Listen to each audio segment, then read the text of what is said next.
ಪಾಕಿಸ್ತಾನ ಭಾರತದ ವಿರುದ್ಧ ಹೋರಾಟವನ್ನ ಮಾಡಿದ್ದೆ ಆದ್ರೆ, ಯುದ್ಧವನ್ನ ಮಾಡಿದ್ದೆ ಆದ್ರೆ ಸದ್ಯದ ಪರಿಸ್ಥಿತಿ ಏನಿದೆ, ಸೇನಾ ಬಲಾಬಲವನ್ನು ನೋಡ್ತಾ ಹೋದ್ರೆ ನಿಮಗೆ ಪಾಕಿಸ್ತಾನದಲ್ಲಿ ಸದ್ಯ ಏನಂತಂದ್ರೆ ಸಂಪೂರ್ಣವಾಗಿ ಹದಗೆಟ್ಟಿರುವಂತಹ ಸೇನೆ ಇರುವಂತದ್ದು.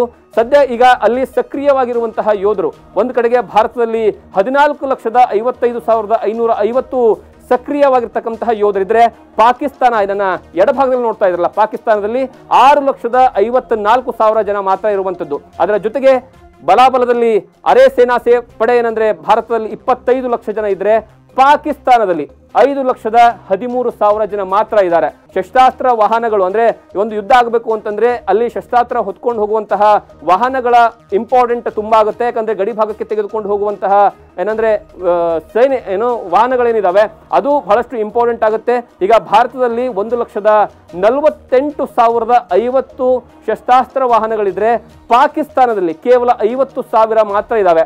ಇನ್ನು ಯುದ್ಧ ಮಾಡಬೇಕು ಅಂತಂದ್ರೆ ಯುದ್ಧ ಟ್ಯಾಂಕರ್ಗಳ ಅವಶ್ಯಕತೆ ತುಂಬಾ ಆಗುತ್ತೆ. ಯಾಕಂದ್ರೆ ಇಡೀ ಗಡಿ ಭಾಗದಲ್ಲಿ ಯುದ್ಧ ಟ್ಯಾಂಕರ್ಗಳ ಮೂಲಕವಾಗಿ ಏನಂತಂದ್ರೆ ಯುದ್ಧ ಆರಂಭಕ್ಕೆ ಮೂಲವಾದಂತಹ ಬುನಾದಿ ಆಗುತ್ತೆ. ಅದರಲ್ಲಿ ಭಾರತದ ಏನಂದ್ರೆ ಯುದ್ಧ ಟ್ಯಾಂಕರ್ಗಳ ಸಂಖ್ಯೆ ಬರೋಬ್ಬರಿ 4,201 ಇದ್ರೆ, ಪಾಕಿಸ್ತಾನದ ಬಳಿ ಭಾರತದ ಅರ್ಧ ಭಾಗ ಅಂದ್ರೆ 2,627 ಯುದ್ಧ ಟ್ಯಾಂಕರ್ಗಳು ಮಾತ್ರ ಇದಾವೆ. ಇನ್ನು ಯಾವುದೇ ಒಂದು ಯುದ್ಧ ಆಗಬೇಕಾದ್ರೆ ಇತ್ತೀಚಿನ ನೀವು ಯುದ್ಧಗಳನ್ನು ನೋಡ್ತಾ ಇದ್ದೀರಿ, ಅದು ಉಕ್ರೇನ್ ಮತ್ತೆ ರಷ್ಯಾ ಯುದ್ಧ ಆಗಿರ್ಬೋದು ಅಥವಾ ಇಸ್ರೇಲ್ ಮತ್ತೆ ಹಮಾಸ್ ನಡುವೆ ಇರತಕ್ಕಂತಹ ಯುದ್ಧ ಆಗಿರ್ಬೋದು, ಆ ಎಲ್ಲಾ ಯುದ್ಧಗಳಲ್ಲೂ ಸಹಿತ ಬಹಳಷ್ಟು ದೊಡ್ಡ ಮಟ್ಟದಲ್ಲಿ ಯುದ್ಧದ ನೌಕೆಗಳು ಮತ್ತೆ ಏನಂದ್ರೆ ಏರ್ ಫೋರ್ಸ್ ಮೂಲಕವಾಗಿ ದೊಡ್ಡ ಮಟ್ಟದಲ್ಲಿ ಯುದ್ಧ ನಡೀತಾ ಇದೆ. ಅದರಲ್ಲೂ ಪ್ರಮುಖವಾಗಿ ಯುದ್ಧ ನೌಕೆಯ ವಿಚಾರದಲ್ಲಿ ಬರ್ತಾ ಹೋದ್ರೆ ಭಾರತದ ಬಳಿ 293 ಯುದ್ಧ ನೌಕೆಗಳಿದ್ರೆ, ಇನ್ನು ಪಾಕಿಸ್ತಾನದ ಬಳಿ ಭಾರತದ ಅರ್ಧ ಭಾಗದಷ್ಟು ಅಂದ್ರೆ 121 ಯುದ್ಧ ನೌಕೆಗಳು ಮಾತ್ರ ಇದಾವೆ. ಅದರ ಜೊತೆಗೆ ನೀವು ಭಾರತ ಮತ್ತೆ ಪಾಕಿಸ್ತಾನದ ಒಂದು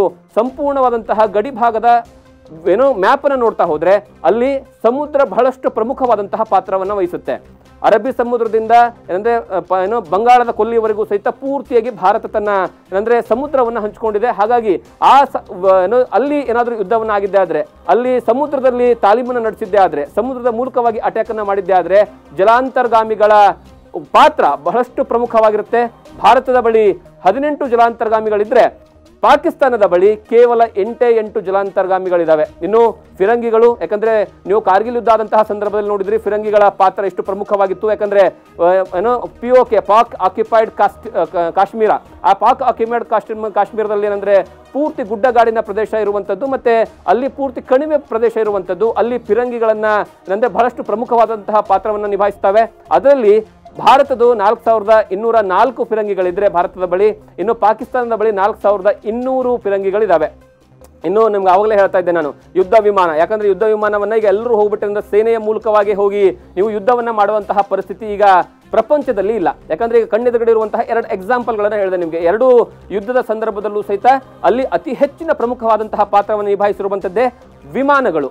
ಆ ವಿಮಾನ ಏನಂದ್ರೆ ವಿಮಾನಗಳ ಪಾತ್ರ ಎಷ್ಟರ ಮಟ್ಟಿಗೆ ಇತ್ತು ಅಂದ್ರೆ, ಇಲ್ಲಿ ಕೂತ್ಕೊಂಡು ಅಂದ್ರೆ ಭಾರತದಲ್ಲಿ ಕೂತ್ಕೊಂಡು ಪಾಕಿಸ್ತಾನದ ಯಾವ ನಗರವನ್ನು ಬೇಕಾದ್ರೂ ಉಡಿಸನ್ನ ಮಾಡಬಹುದು.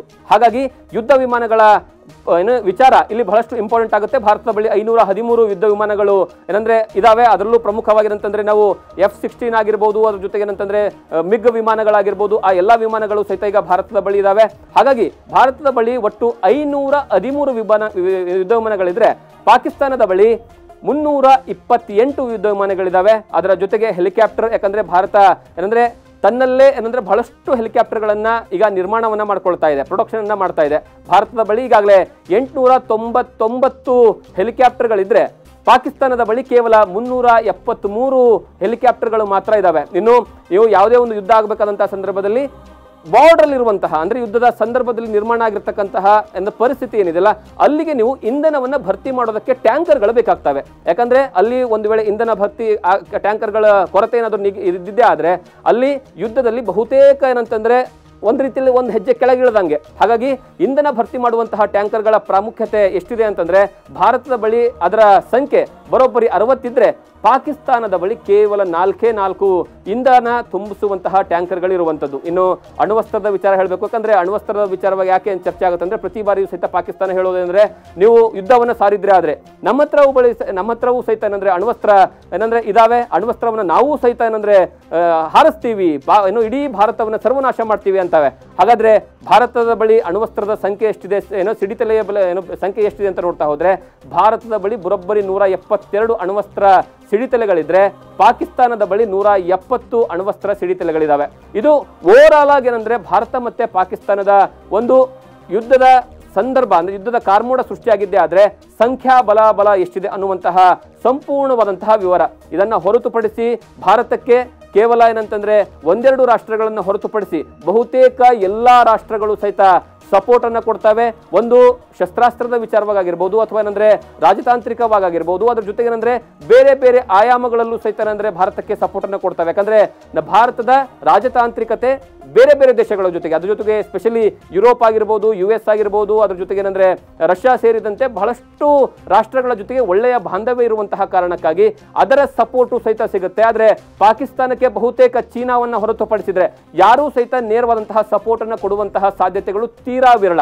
ಹಾಗಾಗಿ ಈ ಒಂದು ಸಂದರ್ಭದಲ್ಲಿ ಯಾಕಂದ್ರೆ ಪಾಕಿಸ್ತಾನದ ಪಿಕ್ಚರ್ ಹೇಗಿದೆ ಅಂದ್ರೆ ಇಡೀ ಜಗತ್ತಿನ ಮುಂಗಡೆ ಉಗ್ರರನ್ನ ಪ್ರೊಡಕ್ಷನ್ ಮಾಡುವಂತಹ ಹೌಸ್ ರೀತಿಯಲ್ಲಿ ಏನಂತಂದ್ರೆ ಅದು ಇದೆ ಅನ್ನುವಂತಹ ಸಂದೇಶ ಈಗಾಗಲೇ ವಿಶ್ವದ ಮುಂಗಡೆ ಭಾರತ ತೆರೆದಿಡುವಂತಹ ಕೆಲಸವನ್ನ ಮಾಡಿದೆ. ಹಾಗಾಗಿ ಇದು ಪಾಕಿಸ್ತಾನದ ರಣೋತ್ಸಾಹ ಏನಿದೆಲ್ಲ ಅದನ್ನ ನೋಡ್ತಾ ಹೋದ್ರೆ ಭಾರತದ ಮುಂದೆ ಅದು ಏನಂದ್ರೆ ತುಂಬಾ ಸಣ್ಣ ಪ್ರಮಾಣದಲ್ಲಿ ಕಾಣಸಿಗುತ್ತೆ. ಹಾಗಾಗಿ ಈ ಒಂದು ಸಂಪೂರ್ಣವಾದಂತಹ ಮಾಹಿತಿ ಕೊಡುವಂಥದ್ದು ಏಕೆ ಅಂದ್ರೆ ಭಾರತ ಮತ್ತೆ ಪಾಕಿಸ್ತಾನದ ನಡುವೆ ಇರುವಂತಹ ಏನಂದ್ರೆ ಯುದ್ಧದ ಕಾರ್ಮೋಡ ಸೃಷ್ಟಿಯಾಗಿದ್ದಂತಹ ಸಂದರ್ಭದಲ್ಲಿ ಬಲ ಎಷ್ಟಿದೆ ಅನ್ನುವಂತಹ ವಿಚಾರವನ್ನ ನಿಮ್ಮ ಮುಂದೆ ಇಡುವಂತಹ ಕೆಲಸವನ್ನ ಮಾಡಿದ್ವಿ.